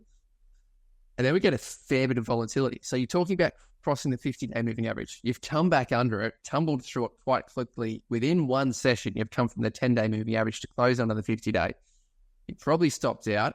And then this is something that you were talking about before. You've come down, you've undercut, broken a swing low, broken a few swing lows. And there's 3 days. You didn't really stay down there for a third day. And then you're kind of off again. And you're building an erratic, but a cup and handle of sorts. So what are you looking at here for the entry? Is it still too volatile? Is it breached the swing high? It's fallen too much for you to really classify that. So you want to see it break the 52-week high again? How do you see that? Yeah, so when I think about corrective processes, because most corrections, when they come down, they do the ABC corrections. So there's usually waves, then waves. So most corrections, like Elliott wave, that's probably the best thing about Elliott wave is looking at most corrections have that ABC form.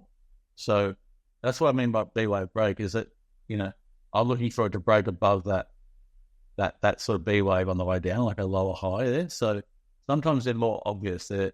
Other times they're less obvious there. So this is probably a less obvious one there in that sort of October, November, but it does break there. So it's, so you wait for a break over the 50, I'm sure we'll probably get lots of failures there, but I personally found if it breaks above the first, one of the lower highs breaks above a lower high, that's a better sign there, because normally when a stock's like a momentum stock is rolling off, and we talk about this on the way up here. Those smaller cap names where they start off, they just don't break a strong low.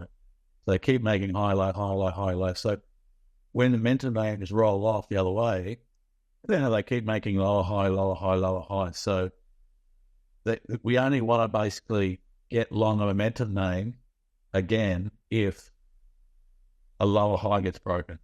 Because otherwise, if you look at the thing about these momentum stocks, is the 50-80 lookers. That's the scary part, is that if you've had that big move, they roll off, they can have those big declines.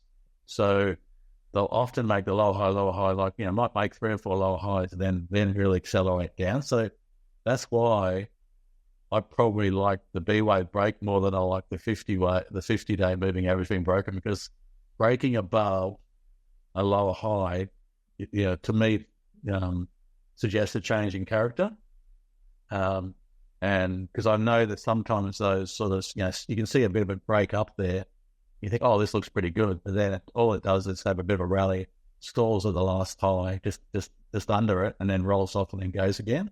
But if it breaks above a high, then it comes back and then it sort of doesn't decline again. Then, okay, this is actually starting to break above some old lower highs there, and then it can sort of go again. That's what I think you want to see. Well, that's probably gives you a high probability of actually of going back up again if you break a lower high, because then you've sort of broken the sequence of lower highs there, which is probably the most dangerous aspect to trading momentum stocks, is that once you're in a bear market, it just lower high after lower high. They can really lower. I mean, if you look at something like a Settle, which had a massive correction there, you'll just see lower high, lower high, lower high. There's some decent rallies in there, but it just keeps sort of failing the whole time there. You probably won't see any times where it breaks above a swing high. It just keeps making lower highs. So that's why I like to see a bit of a break above there. So I like to see it's good seeing those strongest names stay with the trend there, and they'll sort of cool back. Maybe they come back to the 50, but I like to see them break above a swing high there. Just gives me a bit more confidence that we're going to go back up again. So that's what PME does here. Breaks a little swing high there, has a little consolidation there, stays pretty tight.